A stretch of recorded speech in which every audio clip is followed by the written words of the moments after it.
जयश्री गायकवाड, चिकनजी मुळे, अतिशय शिंदे, चंद्रकांतजी सूर्यवंशी आणि इतर विभागाचे पदाधिकारी उपस्थित होते। या सगळ्यांमध्ये आज सकाळपासून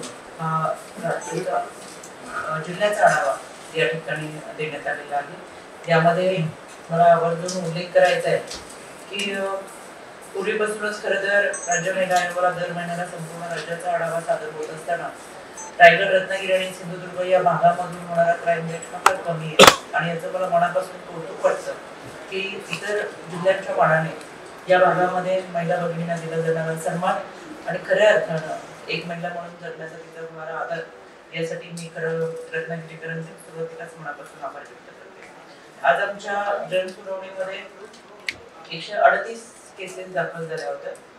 माझ्या समवेत सर्व सन्माननीय उपस्थित होते। आम्ही 4 पॅनल केले होते आणि या 4 पॅनलवरती या केसेसची सुनावणी चालू होती। यामध्ये वैवाहिक आणि कौटुंबिक समस्या असलेल्या 89 केसेस होत्या, सामाजिक 10 केसेस होत्या, मालमत्ता आणि आर्थिक समस्यांसह 30 केसेस होत्या, कामाच्या ठिकाणी होणारा लैंगिक छळ या संदर्भात 2 केसेस होत्या, कामाच्या ठिकाणचा लैंगिक छळ याबाबतची कोणती तक्रार दाखल झालेली नाही आणि इतर 8 अशा एकूण 138 केसेस यामध्ये जनसुनावणीमध्ये दाखल झाल्या।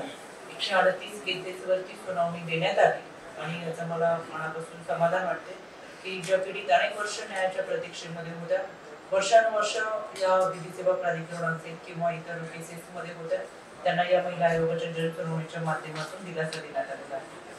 आता जिल्हाधिकारी कार्यालयामध्ये जो आढावा घेतला यामध्ये मिशन वात्सल्याच्या 12 विद्यार्थिनींना मिशन वात्सल्याचा लाभ देण्यात आलेला आहे। आयसी कमिटीच्या संदर्भात शासकीय 393 पैकी 195 ठिकाणी आयसी कमिटी स्थापन करण्यात आलेली आहे। खाजगी आस्थापनेमध्ये 429 खाजगी आस्थापना आहेत, पैकी 19 ठिकाणी आयसी कमिटी सादर करण्यात आलेली आहे। आयसी कमिटीच्या संदर्भात कामगार आयुक्त असतील आणि कलेक्टर सर असतील यांच्या माध्यमातून उद्यापासून याच्यावरती जास्तीचा भर या आयसी कमिटी स्थापन करण्यावरती आणि खऱ्या अर्थाने ते ऍक्टिव्ह करण्यासाठी भर दिला जाईल। यामध्ये बालविवाहाचे प्रमाण 2024 मध्ये 6 गुन्हे दाखल झालेले आहेत आणि या 6 गुन्ह्यांची मध्ये खऱ्या अर्थाने 6 तक्रारी प्राप्त झाल्यानंतर या 6 तक्रारीवरती गुन्हे दाखल करण्यात आलेले आहेत। त्याचबरोबर बालविवाह होऊच नाही यासाठी अतिशय चांगल्या पद्धतीची चर्चा या आढावा बैठकीमध्ये करण्यात आली। यामध्ये शाळा कॉलेजच्या कॅम्पसमध्ये त्याचबरोबर शिक्षण विभाग असेल यांच्या माध्यमातून कलेक्टर, सीओ आणि एसपी यांच्या कार्यालयाच्या माध्यमातून अतिशय प्रभावी अशी उपाययोजना हे बालविवाह रोखण्यासाठी केली जाणार आहे। यामध्ये धर्मदाय आयुक्तांच्या माध्यमातून ज्या मंदिरांमध्ये लग्न लावले जातील किंवा लग्न लावण्याची शक्यता आहे अशा ठिकाणी धर्मदाय आयुक्तांना देखील सूचना दिल्या जातील। त्यामध्ये मंदिराचे कोणी ट्रस्टी असतील, सामाजिक न्यायाचा विभाग असेल, यामध्ये समाज मंदिर असेल, यामध्ये केले जाणारे बालविवाह असतील किंवा घरासमोर मंडप टाकून केले जाणारे बालविवाह असतील यांच्यावरती कटाक्षाने लक्ष दिलं जाईल। त्याचबरोबर सीओ कार्यालयाच्या माध्यमातून पोलीस पाटील, आशा वर्कर, अंगणवाडी सेविका यांना विश्वासात घेऊन ग्रामपंचायत यांच्या माध्यमातून ग्रामपंचायतीमध्ये देखील बालविवाह होणार नाही यासाठी दक्षता बाळगली जाईल। यामध्ये अशा पद्धतीचे विवाह कुठे होणार आहे याची माहिती जरी संबंधित कोणी दिली तर त्यांना बक्षीस जाहीर करून खऱ्या अर्थानं एक या माध्यमातून प्रोत्साहन कार्यक्रम राबवला जाणार आहे। यामध्ये आशा वर्कर, अंगणवाडी सेविका, सीआरपी यांना बऱ्यापैकी त्या ग्रामपंचायतीची माहिती असते, पण प्रोटेक्शनचा अभाव असल्यामुळे बऱ्याच वेळा ही माहिती सांगायला पुढे न आल्यामुळे सीओ कार्यालय आणि कलेक्टर ऑफिसमध्ये इथून पुढे आशा वर्कर, अंगणवाडी सेविका यांना प्रोटेक्शन दिलं जातं। त्याच्यामुळे बालविवाहावरती प्रभावी मोहीम आम्ही रत्नागिरी जिल्ह्यामध्ये राबवतोय।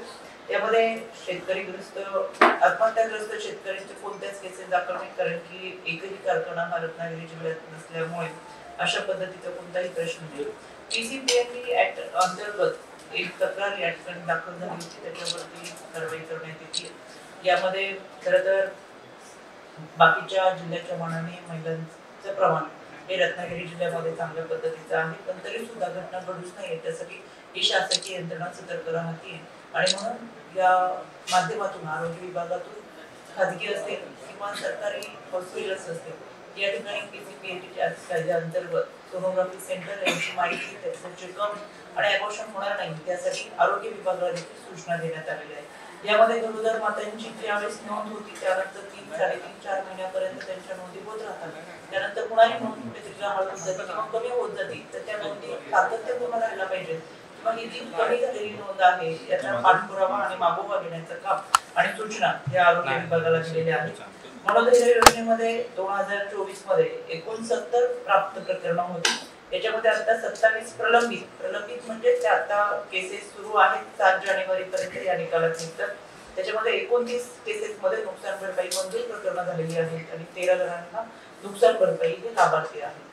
माझी कन्या भाग्यश्री असेल, लेक लाडकी योजना असेल, अतिशय चांगल्या पद्धतीचे ही योजना ग्रामीण भागात तळागाळापर्यंत पोहोचवण्यात आलेल्या आहेत आणि याचा लाभ जास्तीत जास्त कुटुंबापर्यंत पोहोचवण्याचा प्रयत्न या योजनेच्या माध्यमातून करण्यात आलेला आहे.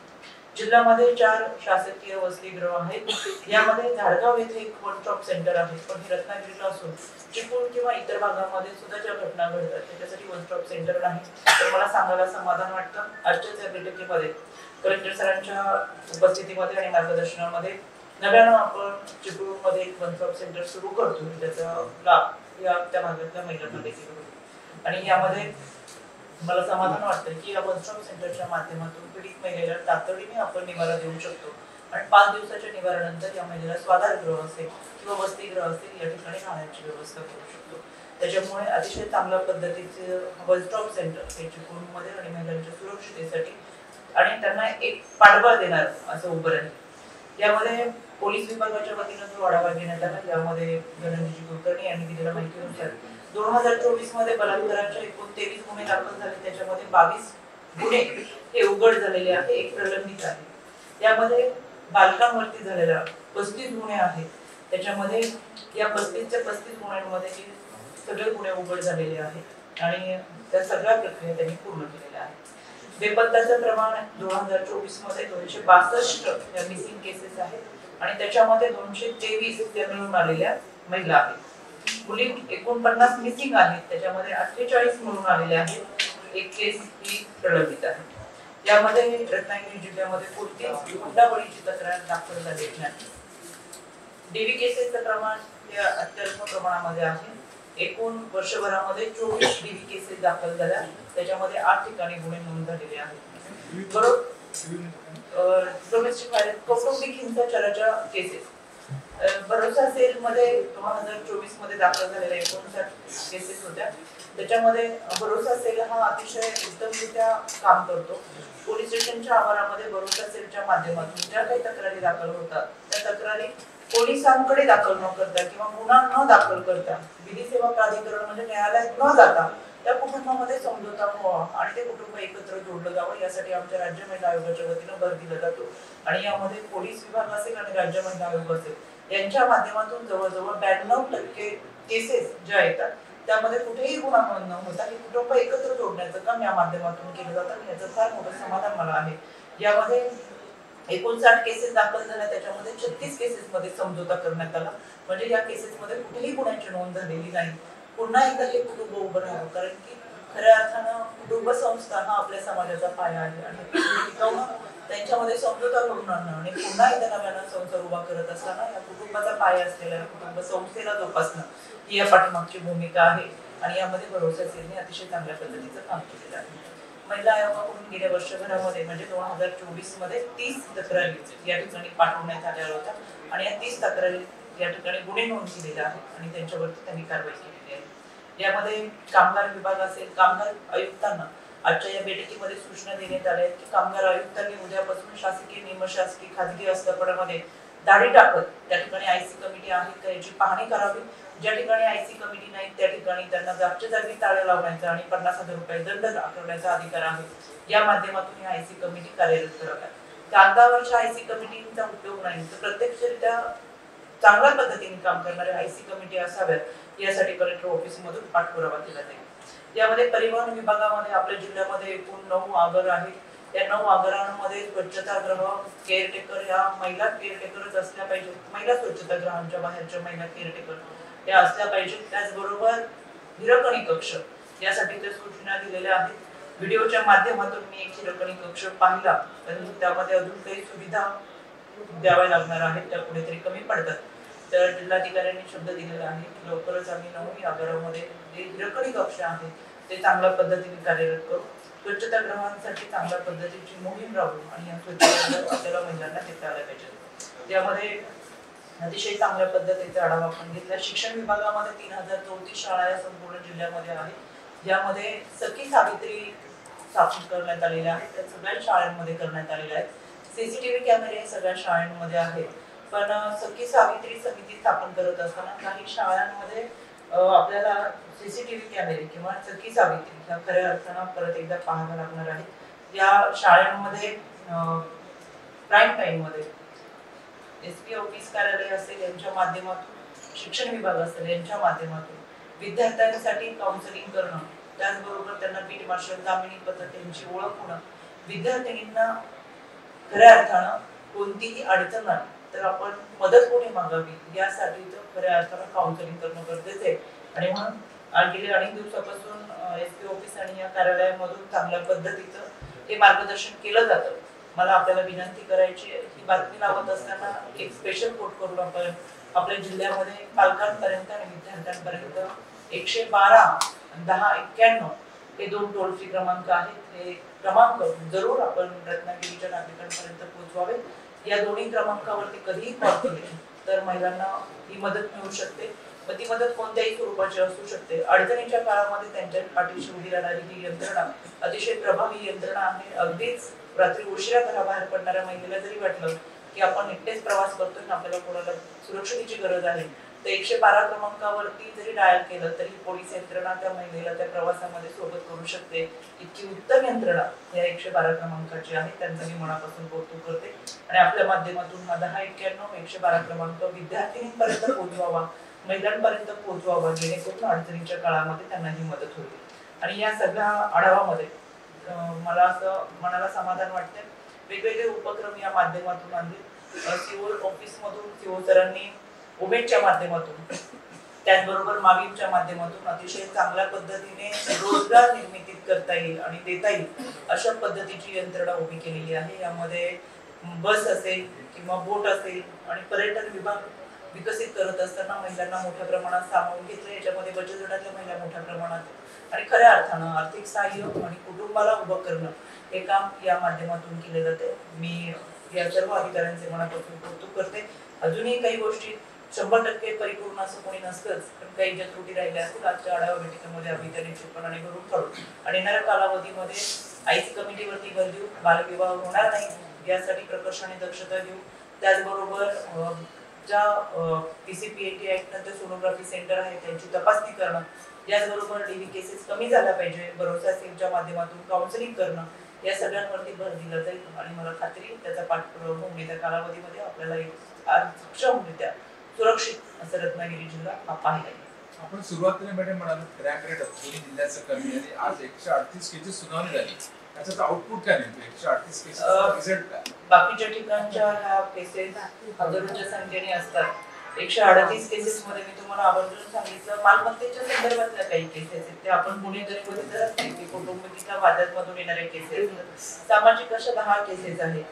त्याच्यामुळे 138 केसेस यामध्ये सर्वाधिक केसेस जर आपण पाहिलं तर कौटुंबिक आहे, म्हणजे कुटुंबामध्ये पती पत्नीमध्ये असलेल्या वादाच्या केसेस सर्वाधिक आहेत। त्याच्यामुळे पती पत्नीमधला असलेला वाद त्या काउन्सिलिंगच्या माध्यमातून समेट करून मिटवणं, याच्यामुळे याच्यात लैंगिक छळ वगैरे अशा केसेस कमी प्रमाणातले आहेत। छोट्या छोट्या गोष्टीवरून होणारे वाद हे यामध्ये सुद्धा आपल्याकडे तक्रारी दाखल आहेत। शाळेतल्या मुलींच्या संदर्भात काही तक्रारी आहेत, म्हणजे शाळेतल्या फसवणुकीचे शाळेच्या संदर्भातल्या कोणती तक्रार या ठिकाणी आलेली नाही, म्हणून मी आपल्याला विनंती केली की आपण 112 1091 नंबर हा विद्यार्थिनींपर्यंत द्यावा। विद्यार्थ्यांना काही तक्रारी असतील तर या नंबरवरती त्या कळवतील किंवा आपल्या माध्यमातून मला अजूनही त्यांना सांगायचे की राज्य महिला आयोगाला जरी त्या विद्यार्थिनींनी मेल केला किंवा 155 209 हा माझ्या महिला आयोगाचा टोल फ्री क्रमांक आहे, यावरती जरी संपर्क केला तरी या विद्यार्थिनींच्या तक्रारी आम्ही दाखल करून घेऊन संबंधित शिक्षण विभागाला कळवू। यापूर्वी रत्नागिरीतील काही महिला शिक्षकांनी एक तक्रार केली होती, राज्य महिला आयोगाकडे पण त्यांनी संपर्क साधला होता। जिल्हा परिषदेचे विस्तार अधिकारी, तत्कालीन विस्तार अधिकारी यांनी काही हॅरेसमेंट केली होती अशी तक्रार होती। त्यानंतर त्यांची बदली त्यांना नगर परिषदेच्या शिक्षण मंडळाचा चार्ज देण्यात आला, तिथेही तोच प्रकार घडला। अजूनही त्यांचे प्रकार चालू आहेत। महिला शिक्षकांचे वाढदिवस साजरे करणे, त्यांना हाताने केक भरवणे, हे फोटो सोशल मीडियावर व्हायरल होत आहेत। मोठ्या प्रमाणात महिला कर्मचारी शिक्षक आहेत त्यांच्यामध्ये चीड आहे। सुरुवातीला जिल्हा परिषदेने जी चौकशी केली त्या चौकशीच्या अहवालात ते दोषी असताना त्यांच्यावर कारवाई का केली गेली? मला आज सकाळीच ही तक्रार माझ्याकडे प्राप्त झाली. यामध्ये स्वतः मी कलेक्टर सरांशी आणि SP सरांशी आम्ही याच्यावरती चर्चा केली. येत्या शुक्रवारपर्यंत यामध्ये संबंधित व्यक्तीवरती कारवाई झालेली आपल्याला दिसून येईल आणि त्याच्यासाठी खऱ्या अर्थानं आम्ही प्रयत्न तर करणारच आहोत. पण अजून कोणाच्या तक्रारी असतील तर आपल्या माध्यमातून त्या आमच्यापर्यंत पोहोचवाव्यात आणि याच्यासाठी कारवाई करण्याच्या सूचना दिलेल्या आहेत. पण तक्रारी त्यांच्यावर तक्रारी किंवा कारवाई करण्यात वेळ गेला असं वाटत नाही?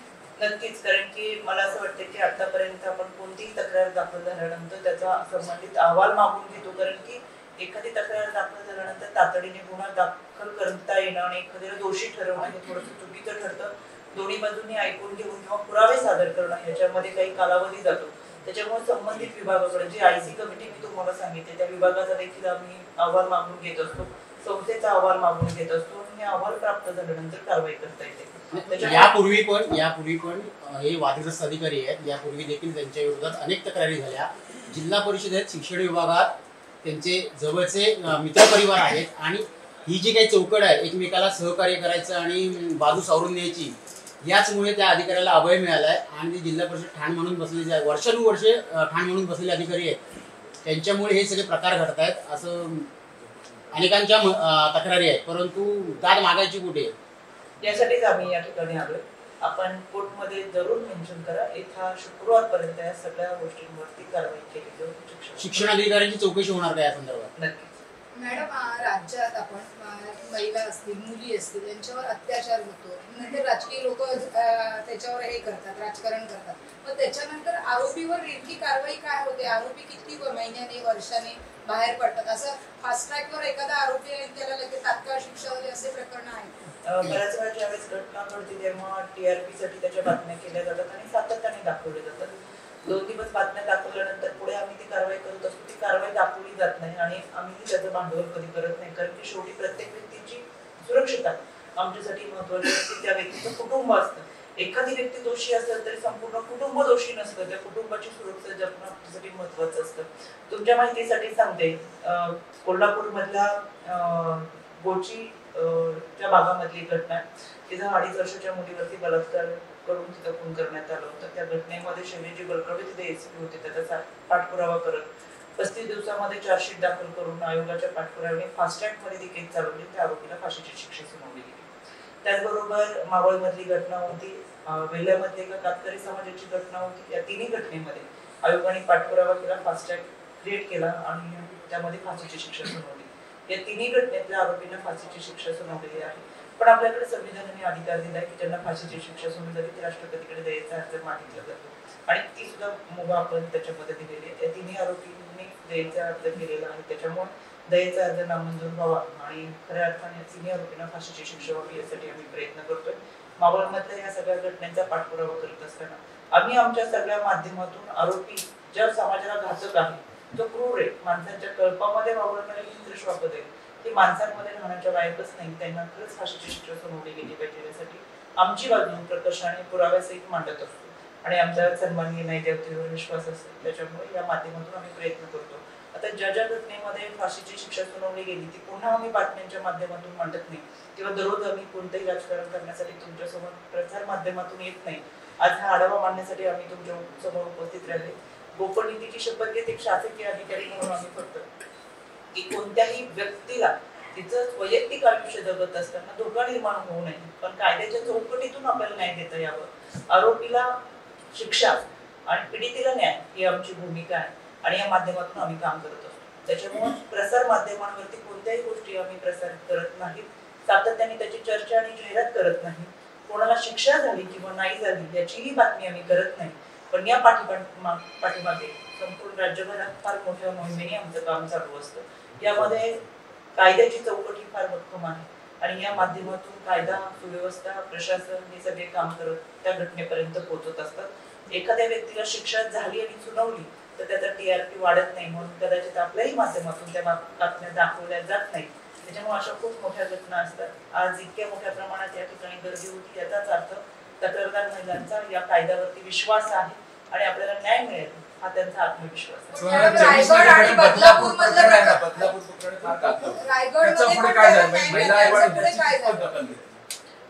मला असं वाटतं की जर आपण माझ्या सोशल मीडिया फॉलोअपमध्ये नसेल करत.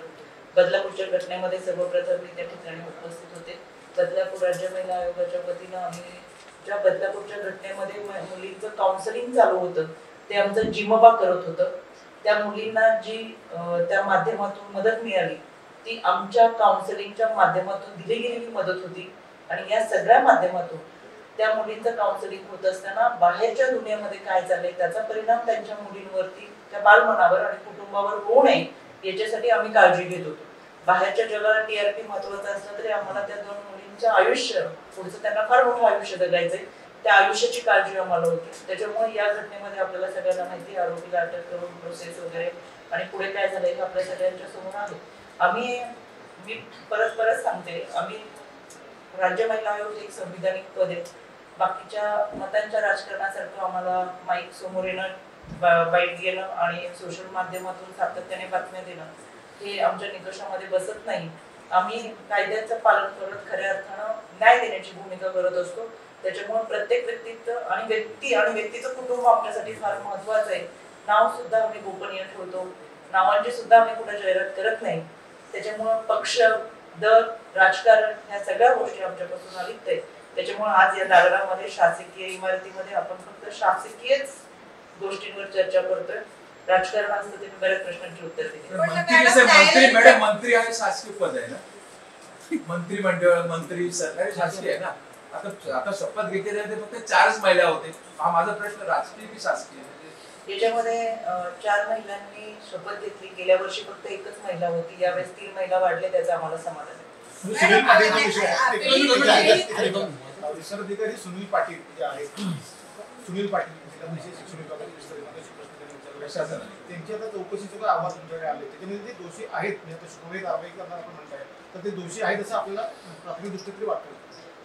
आताच आढावा संपला आणि मी तुमच्या समोर बसले. माझे सर्व प्रशासकीय अधिकारी माझ्या समवेत आलेले. म्हणजे कोणत्याही गोष्टीचा आढावा झाला, ती तक्रार आली तर तातडीने आम्हाला त्याच्यावरती एखादी बातमी करणं किंवा त्याला वेगळी दिशा देणं असं करता येत नाही. याच्यामध्ये जे कोणी तपास अधिकारी असतील, जो काही आमच्याकडे अहवाल आला असेल त्याची सविस्तर चर्चा आणि त्या माध्यमातून आम्हाला तो निकष काढता येतो. पीएम श्री योजनेमध्ये पण याच अधिकाऱ्यांनी मोठ्या प्रमाणात भ्रष्टाचार केला आहे. मिरकरवाड्यामध्ये एक उर्दू शाळा आहे, त्या शाळेमध्ये ठेका त्यांनी घेतला होता, परंतु त्याची बिलं सुपूर्द केली नाहीत. म्हणून त्या शाळेच्या ज्या मुख्याध्यापिका आहेत त्या निवृत्त झाल्या. निवृत्त होऊन देखील या अधिकाऱ्यांमुळे त्यांना त्यांची पेन्शन मिळत नाहीये.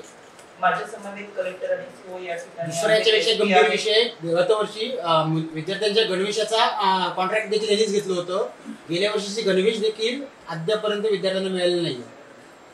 आपल्या माध्यमातून सविस्तर माहिती आमच्यापर्यंत पोहोचते, त्याच्याबद्दल धन्यवाद. पण या अधिकाऱ्यांना एवढं पाठीशी घालण्याचं कारण काय मॅडम? कोणाचा वरद असतं या अधिकाऱ्यांना? या 8 दिवसामध्ये म्हणजे शुक्रवारपर्यंत नाही, ऑलरेडी मी कमिशनला आश्वासित केलेलं आहे की यांच्या उद्याच आम्ही मीटिंग घेऊ आणि फ्रायडे पर्यंत जे ऍक्शन घ्यायला पाहिजे ते घेणार आहे. सर सप्टेंबर तक्रार दाखल, सप्टेंबर 12 सप्टेंबर तक्रार दाखल होती. सप्टेंबर, ऑक्टोबर, नोव्हेंबर, डिसेंबर उजाडला, त्यानंतर मॅडम माझी एक जेन्युइन तक्रार. मॅडम संध्याकाळी 6 नंतर एका विशिष्ट महिला कर्मचारी देतील, त्यांना घेऊन ऑफिसमध्ये रात्री उशिरापर्यंत थांबणं हे त्या अधिकाऱ्यांचं काम आहे का? आपण ज्या काही गोष्टी सांगितल्या त्या आम्ही नाही, ऑलरेडी हे सगळे मुद्दे आज आमच्या लक्षात आलेले आहे. वी हॅव नोटेड डाऊन आणि यांची मीटिंग जी आहे उद्या 11:30 मी ठेवलेली आहे. ऑलरेडी मी सकाळी सांगितलेलं आहे. माझ्या स्तरावर मी हिअरिंग घेणार आहे आणि बाय फ्रायडे जे उचित कारवाई आहे ते आम्ही करणार. उद्या मीटिंग होऊन शुक्रवारपर्यंत. मॅडम गेले कित्येक दिवस या तक्रारी येत आहेत. मॅडम गेले कित्येक दिवस, कित्येक महिने ह्या छोट्या मोठ्या तक्रारी विभागीय स्तरावर असतील, पुढे मग जिल्हा परिषद स्तरावर होत होत्या. पण मग त्याच्यावर तेव्हाच कारवाई किंवा प्रत्येक विभागामध्ये जो महिला आयोगाचा एक विभाग असतो तर त्यांच्यापर्यंत गेला का नाही आणि ती कारवाई तेव्हाच का झाली नाही आणि आता इथपर्यंत यायची वेळ का आली? मला तुमच्या माध्यमातून तुम्ही खूप चांगला प्रश्न विचारला. माझ्याकडून सांगायचा राहून गेला होता. गेल्या 3 वर्षाच्या कालावधीमध्ये मी राज्य महिला आयोगाचे अध्यक्ष म्हणून काम केलं. माझं मुख्य कार्यालय बांद्रा येथे आहे. बांद्राच्या ऑफिसमध्ये बसल्यानंतर माझ्या लक्षात आलं की गडचिरोली, चंद्रपूर, राहुरी, जळगाव, धुळे, नंदुरबार, रत्नागिरी, रायगड या भागातले जर महिला पीडित आहेत त्या माझ्या बांद्राच्या ऑफिसपर्यंत पोहोचू शकणार नाही. कदाचित माहितीचा अभाव असू शकतो, पैशाची अडचण असू शकते, इतका प्रवास करून त्या तक्रारी घेऊन येऊ शकणार नाही. आणि म्हणून मी संपूर्ण राज्याचा दौरा करायचा ठरवला आणि आपल्या माहितीसाठी सांगायला मला आनंद वाटेल. मागच्या 3 वर्षाच्या टर्ममध्ये 16 महिने माझे कोविडमध्ये गेले, त्याच्यामुळे मला फक्त अर्धा म्हणजे 1.5 महिन्याचा 15 महिन्यांचाच कालावधी या सगळ्या कामासाठी मिळाला. या कमी कालावधीमध्ये संपूर्ण राज्याच्या प्रत्येक जिल्ह्यामध्ये जात मी सुनावणी घेतली. नक्की मॅडम. या सुनावणी बरोबरच ही दुसऱ्यांदा मी महाराष्ट्राचा दौरा करते. प्रत्येक ठिकाणी जाऊन सुनावणी घेऊन तिथं जागच्या जागेवर जाऊन एका व्यासपीठावरती आजपर्यंत तुम्ही कधीही पाहिलं नसेल, आज पहिल्यांदाच असं झालं की त्या व्यासपीठावरती माझ्या समवेत कलेक्टर, SP, CO, विधी सेवा प्राधिकरण, महिला बाल विकास, सर्व पोलीस स्टेशनचे PI, संबंधित विभागाचे अधिकारी, जिमोबा एका व्यासपीठावरती तुम्हाला पाहायला मिळाले. आणि जागची जागी आम्ही तो न्याय देतोय. तातडीने त्याच्यावर शेरा मारतोय. 2 दिवसाचा कालावधी असेल तर 2 दिवसाचा कालावधी देतोय. असं प्रथमच होतंय आणि यासाठीच आम्ही घेतोय. तुमचा प्रश्न मला मान्य आहे की ते संबंधित विभागाने तातडीने सोडवायला हवे होते. त्यामुळे इथून पुढच्या आम्ही सूचना देतो. अशा पद्धतीच्या कोणत्याही तक्रारी आल्या तर त्याला प्राधान्यक्रमाने आपण न्याय दिला पाहिजे. नक्कीच मॅडम. शिक्षण अधिकाऱ्यांनी चौकणी घातली असते. त्यासाठी मी तुमच्यापर्यंत येते. नक्कीच मॅडम, तुम्ही खूप छान काम करताय. पण जर त्या विभागामध्ये आपल्याकडे एक समिती असते महिलांसंदर्भात, जर तुम्हाला अशी काही हॅरॅसमेंट किंवा कोणतीही, अगदी तुम्हाला वॉशरूम अवेलेबल नसेल तरी सुद्धा तुम्ही तक्रार करू शकता, हिरकणी कक्ष नसेल तरीही तक्रार करू शकता, अशी समिती प्रत्येक विभागात असतानाही या विभागांपर्यंत ही तक्रार का आली नाही? मी सुरुवातीला तुम्हाला त्याबद्दलची माहिती दिली. त्याला IC कमिटी म्हणतात, इंटरनल कंप्लेंट कमिटी. आणि म्हणून आपल्याकडे असलेल्या 393 पैकी 125 ठिकाणी IC कमिटी आहेत आणि 429 पैकी खाजगी आस्थापनेमध्ये 19 ठिकाणी आहेत. म्हणून आम्ही कामगार आयुक्त, कलेक्टर ऑफिस यांच्याकडून आजच सूचना दिली, उद्यापासून युद्ध पातळीवरती या कमिट्या स्थापन करणं. आणि फक्त स्थापन करून थांबणं नाही, तर त्या ऍक्टिव्ह असून त्यांच्या माध्यमातून त्या कार्यरत असाव्यात. कोणत्याही कार्यालयात गेल्यानंतर प्रदर्शनी भागामध्ये तुम्हाला त्या दिसल्या पाहिजेत, यासाठी त्या सूचना दिलेल्या आहेत. आणि मला खात्री आहे संबंधित अधिकाऱ्यांनी काम केलं नाही तरी आपण आपलं काम सोपवून माझ्यापर्यंत माहिती पोहोचवू. सरकारी कामाच्या ठिकाणी हॅरेसमेंट होते किंवा त्या महिलेला आपल्याच वरिष्ठांकडची बद्दल तक्रार कशी करायची हा प्रश्न असतो. कारण मी समजा माझ्या वरिष्ठांतर्फे मला पगारात किंवा कामाच्या याच्यात काही निलंबित करू शकतात, अशी भीती असते तर अशा महिलांनी कुठे जावं? त्यांनी IC कमिटीकडे त्या तक्रार करावी. प्रत्येक 10 पेक्षा जास्त सदस्य संख्या असेल त्या ठिकाणी IC कमिटी. पण IC कमिटीचा अध्यक्ष कोण असतो? तो जो बॉस असतो समजा तो नाही. कन्सर्न सिनियर अधिकारी जे आहे, महिला अधिकारी ते असतो, त्यांनाच आपण देतो. प्रत्येक विभागामध्ये आहे. आणि हे एक्सेप्शन आहे that madam has agreed, madam agree केलेले आहे.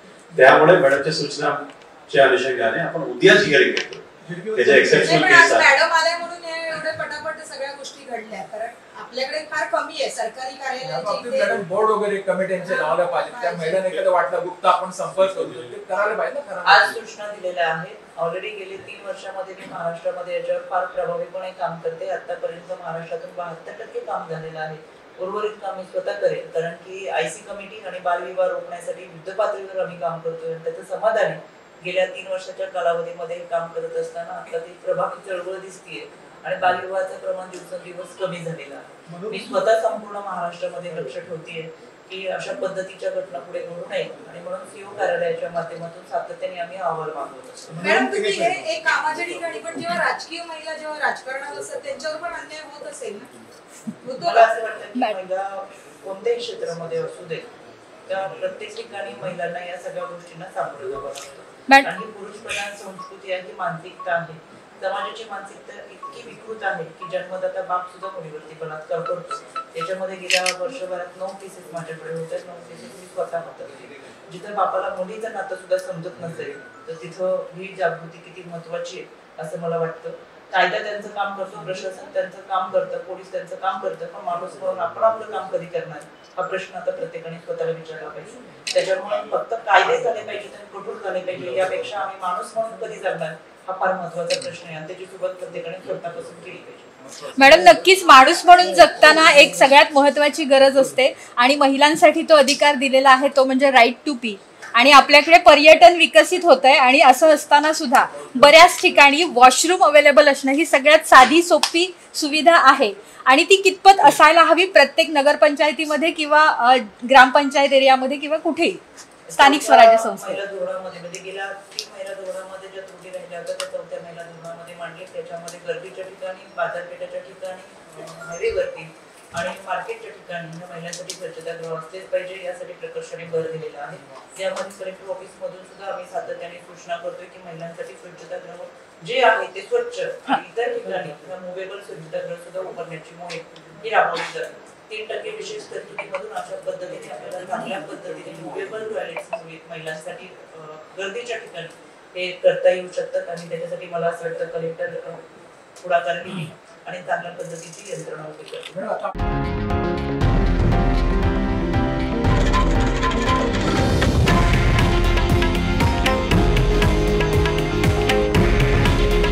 हे आहे देशातील नंबर 1 न्यूज नेटवर्क आणि आपण पाहत आहात TV9 मराठी. काळजी तुमची, हित महाराष्ट्राचं.